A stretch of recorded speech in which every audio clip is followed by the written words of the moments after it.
I am all in on hitting my expiration point of being told by Brian Cashman how to process the Yankees' continual October failures. Quote, and this is new. This is from over the week. This is not a regurgitation of stuff that went down months ago. This actually was said over the weekend on The Score in Chicago. All right. Quote, how is this not offensive? The truth was we were 4 games short of a World Series appearance, but it felt like the way our fan base reacted, he's personalizing things here, Tig, and the press that we got knocked out in the first round. You almost did. The reality was we had a hell of another run at it, but fell short. But that's just the way the New York market is. Now, you take away that last statement about our market, where we are in New York. That sentence, the reality was we had a hell of a run at it, but fell short. You know who should say that? The Pirates GM. If they ever stumble upon 90 wins and become a playoff team and get smoked in the wild card. Not the Yankees. Because what Brian Cashman, when he says this, he is obscuring the ultimate point. And the ultimate point has been the roster he has been put in charge of putting together, that was a bit redundant, but you know what I mean, has not gotten it done. So whatever his perception is different from mine, because my reality is very simple. Against the Guardians, a bunch of 22-year-old kids who have no business, based on payroll and experience, being on the same field as the Yankees hit 182. Their OPS was sub 650, and they struck out 53 times in 154 at-bats. Deplorable. Now, somehow they won against the Astros, a team that owns us, and a team that, I don't know, every offseason we kind of gear up to beat maybe one of these years. The Yankees batted 162 with an OPS of 502, and they were swept.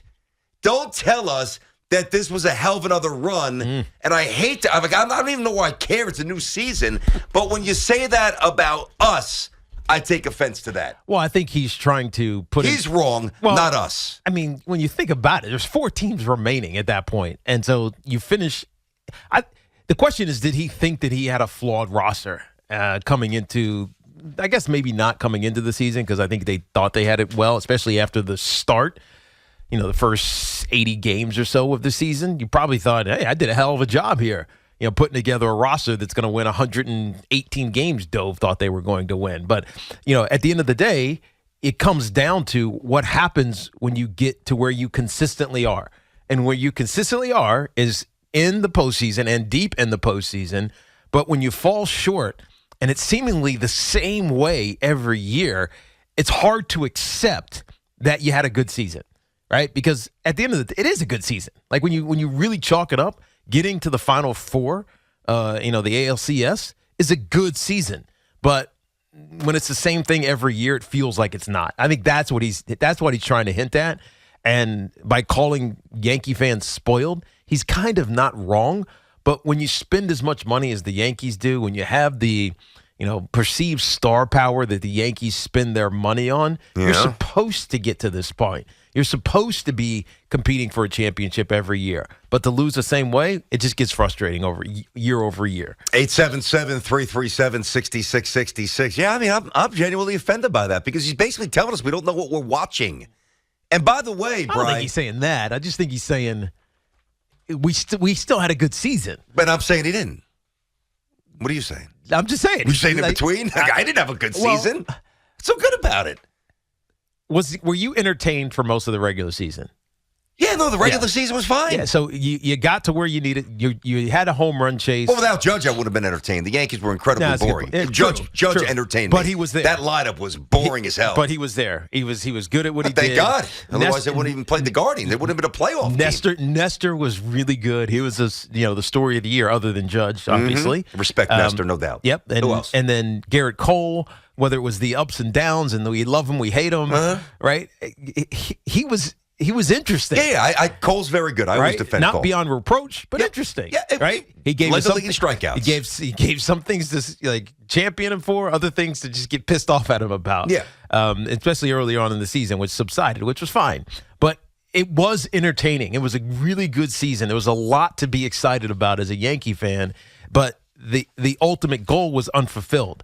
And Yankee fans are so desperate for that fulfillment since they haven't won a championship since '09, that regardless of any of the good that happened, the good stories, the interesting things that kept us engaged all season long, we just chalk it up as failure. So in some ways, I know what he's saying, even though it's a little bit too dismissive of the fact that you keep losing at the same spot every year to the same team. That's what bothers. It's dismissive, and it is.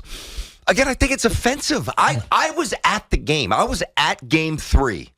I think it was October 22nd, right? Mm-hmm. And I got to tell you. Of the ALCS. Yeah. It was, I was so bored. The Yankees got 3 hits. I mean, now, my son doesn't know because I was at the World Series in '96 when they clinched it. He doesn't know he's 8 years old. So to him, a playoff game, he loves the Yankees, awesome. If he knew what it used to be like, he would have been like, Dad, this is horrendous. And he still was a little bored. It was awful. It was a funeral. If you were at that stadium, you felt it. I said it on the air that Monday. 3 hits? I mean, again, it's.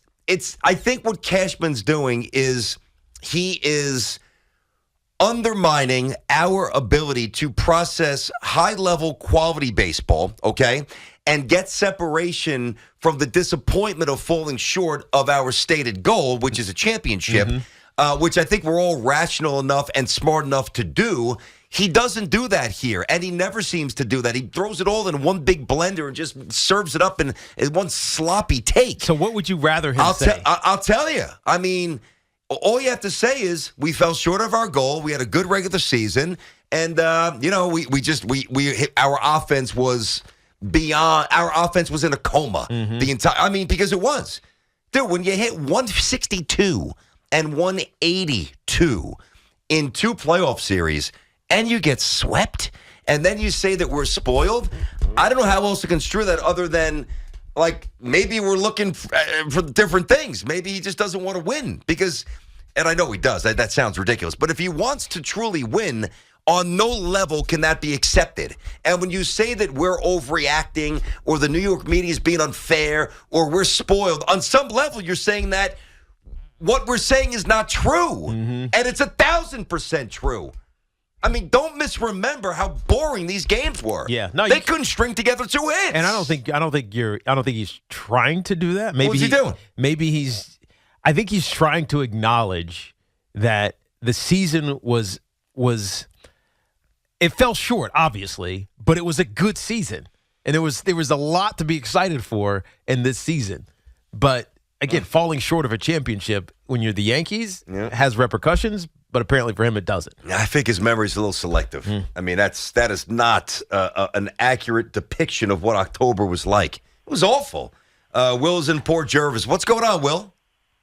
Yeah, I'm talking about the Yankee with Brian Cashman calling us fans spoiled. I mean, how dare he? Like, Tiki, you made up an excellent point when you said, we're so used to the Yankees winning. Look at the Reggie Jackson days. Look at the Ron Guidry days. Yep. Look at Thurman Munson days. When we were winning, we expected to be in the championship. We expected to win the World Series.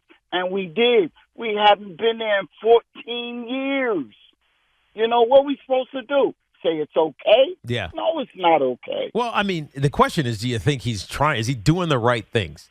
And because it feels like he won't admit the mistakes. Like, think how long it took to get rid of Joey Gallo, right? And now Aaron Hicks is presumptively the starting left fielder for the Yankees. I still don't believe that. I know he said it. I still can't believe that until I see it. Josh Donaldson's going to be the third baseman. His defense is what it is. That's fine. But it was nobody at the plate this year. I mean, a couple of games, couple of little stretches where Susan said, maybe he's coming out of it. Every time he hit a home run, maybe he's coming out of it. It never held. That's not a knock on Susan. It's just the reality of. He had more ill-advised backflips where he thought the ball was going out of over the fence than he actually had big moments. So I think that this team is flawed, obviously, and he probably knows it. But he wants this. He wants us to don't treat us like idiots, though. But he wants us to be excited about it. Okay, well, give us something to be excited. I'm excited for the season, and that's the issue. I'm excited for the season. I can't wait. You're excited for it, but you don't really trust it yet. I don't. I don't trust it yet because there's still pieces that are here that I think need to be either gone or completely relegated to a non-fact. Like if you don't want to eat the money, I mean, that's one thing. It can't be a starter. There's got to be somewhere in between. Yeah. Like, all right, we don't have to get married, but we could have a fourth date. Like, I don't understand why it's like all the way over here or all the way over there. That bothers me. No, but listen, Teak, I love baseball. I can't wait for the season. I enter every season optimistically. Aaron Judge is going to be a beast. I want to see who emerges at shortstop. Could be Volpe. Could be. I just want to see where they are. I think their rotation has a chance to be phenomenal. I think the Yankees' rotation has a chance to maybe be the best in baseball. Yep. I really do. Yeah. But that is independent of his characterization of what we watched a couple of months ago. That is not accurate, and that is not acceptable to me. Are you just offended because he said you were spoiled? Yes, I am. Yes, precisely. Listen, you know me by now. When somebody, Pat, I'll get to you in 1 sec, Patty. I know I punched you up. One sec, buddy. I view this as a personal responsibility because I know how many sports fans there are out there that if they had this microphone, they would say the same thing. Like, I don't just let that blend into the ether. Well, I'm on the radio and I could go to any game, whatever I want, and pretty much get great seats because we're the home. No. I'm talking for the Yankee fan that Brian Cashman is talking about. I'm going to always do it. Pat, what's up, man? How are you? Hey, what's up, guys? You're Pat. absolutely right. For Cashman to come out and say this is the capital of baseball, New York. We're the Yankees. I mean, how do you come out and take a shot at the fans like that when we're not getting anywhere? It's been since 2009, man. This is too long. And if we start opening day and we have Donaldson, Hicks, and IKF in that starting lineup, then Cashman failed us as Yankee fans because that team that's not a winning team. With those, no, don't get me wrong. They're a winning team. Yeah. They're in the regular season. Yeah, they're going to win 96 games. Right. But that doesn't mean anything anymore. They wouldn't, you know what I mean? Enough's enough. Let's go out there. Let's go get another World Series, and let's cut it out. You know what I'm saying? Like, enough's enough. And by the way, Pat, I do think it's almost presumptive or borderline arrogant. And some Yankee fans are arrogant. That's fine.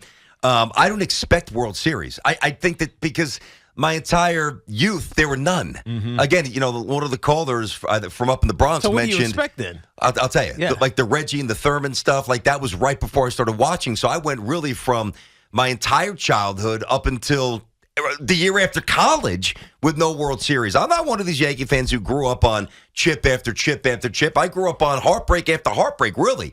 I expect problems to be addressed, and I expect progress.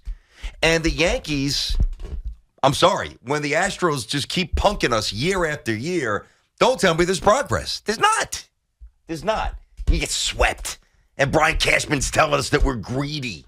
No, we're just tired of getting embarrassed. Let's get John at Bedminster. What's going on, John? Yeah, my head's going to explode.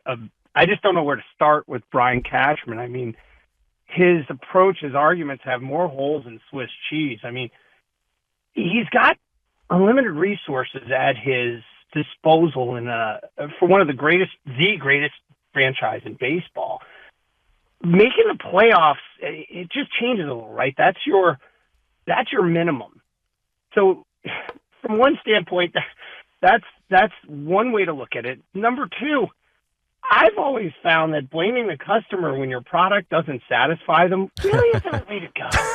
That's a good point. Hey, I'm sorry you're not happy with that job I did for you. Yeah. Keep paying me, though. I mean, honestly, I just don't get it. And I remember I've been a Yankee fan, too, during those disappointing years that you talked about. And, of course, I remember them mainly because George would, shell out unlimited resources and then sabotage himself by firing the manager every 2 days. But I remember why and how Brian Cashman was first hired.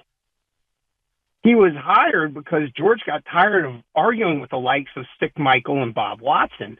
And I remember when Bob Watson was working on the Knobloch trade, and he was dragging his feet, and George wanted that trade done in the worst way. Wait, no, the Watson wasn't with Nobby. Did you say Watson and Knobloch? No, Watson was there in 96, obviously, and then Watson was gone. Nobby was after that. Did you say Watson? Yes, I know, but he was working on a trade at the time, and George didn't like the fact that he was dragging his feet.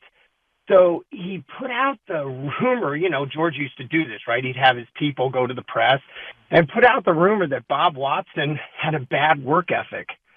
So Watson said, screw this, I'm out of here. And voila, it's Brian Cashman. Yeah, voila, it's Brian Cashman, who was, I guess, getting coffee or something at the point, to take over for Watson's role and basically be George's sock puppet. But John, listen, I get as emotional as anybody. Brian Cashman has proven to have some great baseball acumen. I mean, again, there's multiple conversations here. The Brian Cashman when he first rose up the ranks, and the Brian Cashman who doesn't seem to be able to trade for pitching, which always seems to come back and haunt us. Pretty much anybody he's acquired via trade really doesn't work out too well. But then there's also the Brian Cashman who handles, up until maybe now or the last year or two, New York media with grace, and he's very giving, and he gets the market, and he's got a good temperament, doesn't overreact. Like, there's a lot of good things about Cashman, but then he does this, and it drives me up a wall.